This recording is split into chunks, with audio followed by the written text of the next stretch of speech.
What kind of conflict do you imagine when you hear the word war? For me, growing up with my grandfather's stories about blowing up Nazis, and of course watching a whole lot of World War II movies in which the good guys always seem to win after a long and brutal fight between industrial scale armies of more or less equal weight. Well, when I hear the word war, I still think of those epic battles between two or more nations, replete with exploding tanks and crashing planes and warships sinking to the bottom of the sea. However, since 1946, since the end of World War II, that kind of war, which we know as interstate conflict, has all but disappeared. Instead, what we see now is a dramatic increase in the number of civil wars, which, while generally killing fewer people than interstate wars, they tend to last much longer. And they have a contagion effect on nearby countries, and they contribute to international instability in a number of ways, like, say, creating huge populations of displaced persons and refugees with nowhere to go, and few countries willing to help them. Note, for instance, that according to the United Nations High Commissioner for the Refugees, the UNHCR, there are a total of 118 million people today displaced by armed conflict in the world. And lacking effective means to allow those people safe return to their homes or integrate them into new national societies, those people have become both a humanitarian crisis unto themselves and a flashpoint for future conflict. And so it is that scholars have in recent decades prioritized the study of civil war rather than interstate war, and generally they're driven by a normative desire to find ways to end current conflicts or to prevent future ones from erupting. And to achieve this, their theoretical objectives have concentrated on the causes of civil war and the mechanisms of making peace.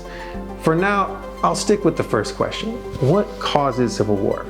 Well, for the past few decades, the bulk of scholarship on civil wars has been split across three lines of theoretical inquiry, colloquially referred to by those of us in the industry as greed, grievance, and opportunities. Now, all of these theories are trying to answer the same question. What conditions create positive incentives for people to risk their lives by picking up a weapon and fighting their own government? However, their answers to this question and the implications for how individual governments and the international community as a whole should try to prevent civil wars diverge quite a bit. Let's start with the area of theory we call greed theories. Advanced initially by economists working for the World Bank in the late 1990s, these theories argue that people decide to risk their lives to fight governments not for any moral principle or for any ideological conviction, but because there is some economic prize to be won by doing so. For example, civil wars in Liberia, in Sierra Leone, and Congo during the 1990s and early 2000s, these were clearly motivated by a desire of individual warlords to control the diamond trade. Meanwhile, recent civil wars in Angola, Nigeria, Sudan, Libya have been little more than conflicts over who gets to control oil production, or the gold trade, or some other lucrative natural resource. And in Colombia, almost no one doubts that the Marxist guerrilla groups at war with the government since the 1960s, the notorious revolutionary organizations like the FARC or the ELN, are at least in good part motivated by the money they make controlling or taxing the cocaine trade. Now, if we want to identify where civil war is likely to break out and then try to prevent it, what does greed theory suggest we do? To answer this, look no further than modernization theory, which you are already familiar with. The idea is basically this: if you want to stop civil wars from starting, you're going to need to promote real economic growth. This will create lots of jobs with good pay, and when people have jobs with good pay, they start to turn their attention to things like buying homes and buying cars, getting married and raising children. And pretty soon they have too much to lose and too little to gain by joining some band of rebels who are trying to fight the government. A government that, by the way, is helping them to get and keep those good jobs in the first place.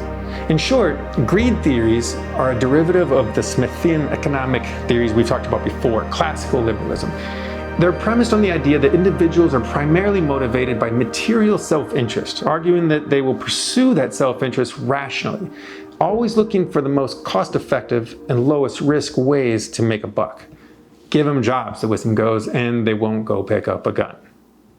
Now, in stark contrast to this view, grievance theory argues that people are in fact motivated by more abstract and collective interests, principles, including moral principles, including ideologies, as well as a natural abhorrence of injustice. Accordingly, people will risk their lives to join an insurgency either because they perceive their government to be morally unfit to rule, or because they want to bring about some kind of positive change, maybe make the world a better place. There are plenty of civil wars out there where this does seem to be the case. Wars in which the risk of torture or death as a consequence of fighting the government is extremely high, and people still decide to fight even where there is little or no material reward for joining or for doing so. In El Salvador during the 1980s, for example, tens of thousands of poor peasants fought a US-trained and equipped government army at a terrible cost to their own lives and for virtually no material compensation at all. In the words of political scientist Lizzie Woods, author of Insurgent Collective Action and Civil War in El Salvador, common peasants at this time risked everything for the mere pleasure of taking the reins over their own lives, to cease being passive victims of the powers that be, and to instead become what she calls real protagonists of historical change. Of course, fighting for a just cause doesn't make civil war any less destructive or horrible, and so it's probably still better to avoid it if possible. And what does grievance theory suggest we do exactly to prevent civil wars in the first place? Well, what we need to do is eliminate the cause of grievance, they say, the so-called root causes of conflict, which may in part be economic in nature, such as where inequality creates tensions and divisions in society. Although at the end of the day, the question of inequality and other economic issues is almost always political. The idea here is that grievance is typically provoked by injustice. And injustice, whether it's the result of exclusion, oppression, repression, inequality, or whatever, any kind of systemic violence is invariably traceable to the state itself, or whatever structure of political authority regulates who gets power, wealth, and privilege in a society. Consequently, we need to hold states accountable for their actions if we want to stop civil wars. We need to prevent them from abusing, excluding, or otherwise harming significant portions of their own populations. We need to democratize them, make them free societies. We need to compel them to treat their people equally and well and provide for them. And we need to employ the collective weight of the international community to pressure offending states to behave better. Maybe, just maybe, if we can make the world a fair place in this way, ensure that everyone everywhere gets a fair chance of making a good life for themselves, being free from oppression, well, maybe there would be less grievance. And if there's less grievance, less violence, well, less civil war.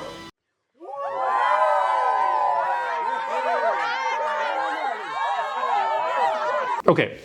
Now you know about greed theory, you know about grievance theory, and if you assume that the respective proponents of these theories thoroughly despise each other and try to rip one another's throats out whenever they run into each other at conferences, yeah, you're right about that. They really do hate each other. But out of this theoretical battle has emerged a third force, one which has attempted to reconcile the two opposing views. We'll call it opportunities theory, and it argues, in short, that the level of greed and grievance out in the world is essentially always high everywhere. And therefore, it can't really explain why civil wars happen in some places and sometimes, and not in others. Instead, individuals will decide to fight their governments when they feel like their government is simply too weak to really do much about it. This theory is premised on the idea that A, as a whole, people are not primarily motivated by greed, but they're also not so altruistic as to risk their own lives for some abstract greater good. And that B, what really motivates rebellion is the boundedly rational calculus of individuals that makes them believe that joining a rebellion is not all that more dangerous than doing nothing at all. While they indeed might also get some material benefit by joining rebels, even if it's something relatively small, like the right to keep growing illegal poppies or coca leaf on their land, or just avoiding the pain of taxes. Empirically speaking, opportunities theory, in fact, does a much better job at explaining civil wars than greed or grievance. It suggests that we should expect to see civil wars occur in countries where the central government is poor, weak, illegitimate, and where it has little ability to impose itself upon certain regions within its national territory due to geographical challenges, such as having mountain ranges or extensive forests that are hard to access, or demographic challenges, such as ethnic groups that view the state as illegitimate or separate. And it turns out that these conditions apply to most civil wars in modern history to some degree or another.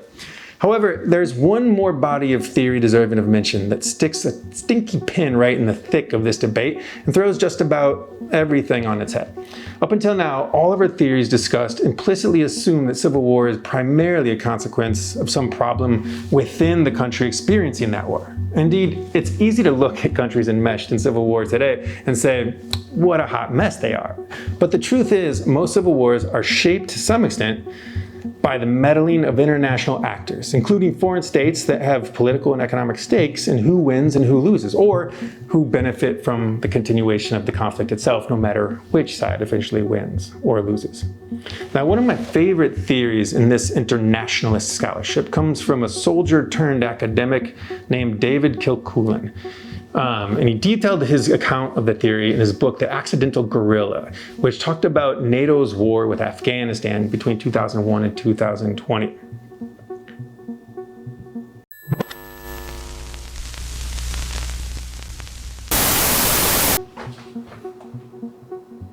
Okay, so this is super annoying. My battery ran out on my camera just as I was filming that, so that ended as I was editing it, so I apologize for the interruption. But anyways, what was I talking about? David Kilcullen, he was this soldier turned academic, wrote this book published in 2010, I believe, called Accidental Guerrilla. And he comes in with this new kind of analysis. And he says, yeah, countries might be a hot mess, and that might explain part of why they're experiencing civil wars. But most civil wars today are actually a product of international meddling. And this happens in two ways. One way is that, international actors, foreign states, multinational corporations, they have an interest in conflict in one place because they want to be on the side of whoever's controlling, because they'll get access to natural resource wealth or strategic advantage vis-a-vis their rivals in the international system. So foreign states and multinational corporations constantly meddling in the politics of weaker countries to gain some type of economic or political advantage. Now, there's this other side of it too, and Kilcullen is looking at Afghanistan and specifically, where he spent a couple of years there, driving around with NATO troops, US troops, Canadian troops, Australian troops, German troops, Australian troops as well. And what he finds is that, there's civil war in Afghanistan, and Afghanistan, of course, is a hot mess of a country in a lot of ways. But most insurgents actually stop being farmers and become insurgents. That is, they decide to pick up a weapon and risk their life to fight their government, not because there's systemic injustice, not because there's economic advantage to doing so, but because they see a bunch of strange-looking soldiers driving with impunity in Humvees and dark sunglasses around their country, shooting randomly at people on motorcycles, harassing people at checkpoints, arresting them, sometimes torturing them, and sometimes even disappearing them. And these people, they don't speak their language, they don't practice their own religion. So you get all these little farm boys who feel like their sacred homelands are getting invaded by some foreign force. Now, we in the United States, Western Europe, the whole coalition of the willing that jumped into Afghanistan, we're talked about saving democracy, saving Afghanistan from, fundamental religionists and whatnot. But from the perspective of the average farmer spread out throughout this very rural and mountainous country, all they saw was these strange foreign soldiers who were spitting and pissing everywhere and causing lots of problems. And it became fun and righteous, in a sense, to take pock shots at them from the heights of the mountains where it was difficult for them to shoot back at you.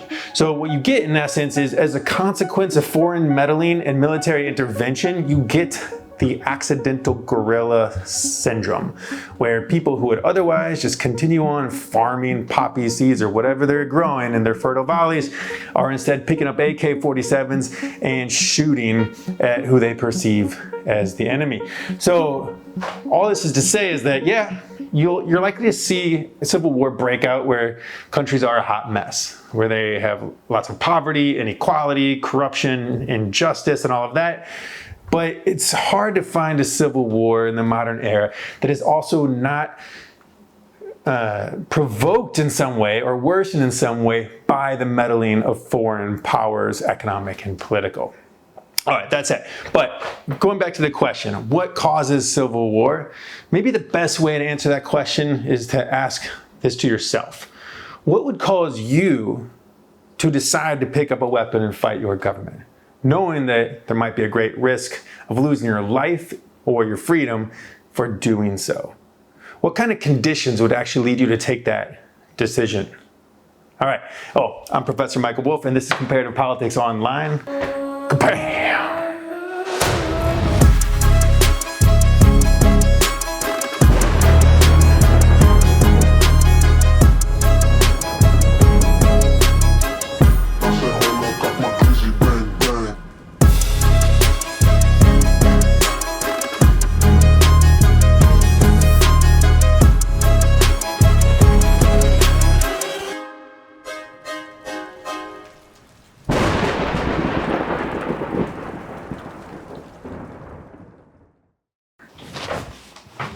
Don't follow me around. Stop following me around. This is too weird. Stop. Stop. Stop.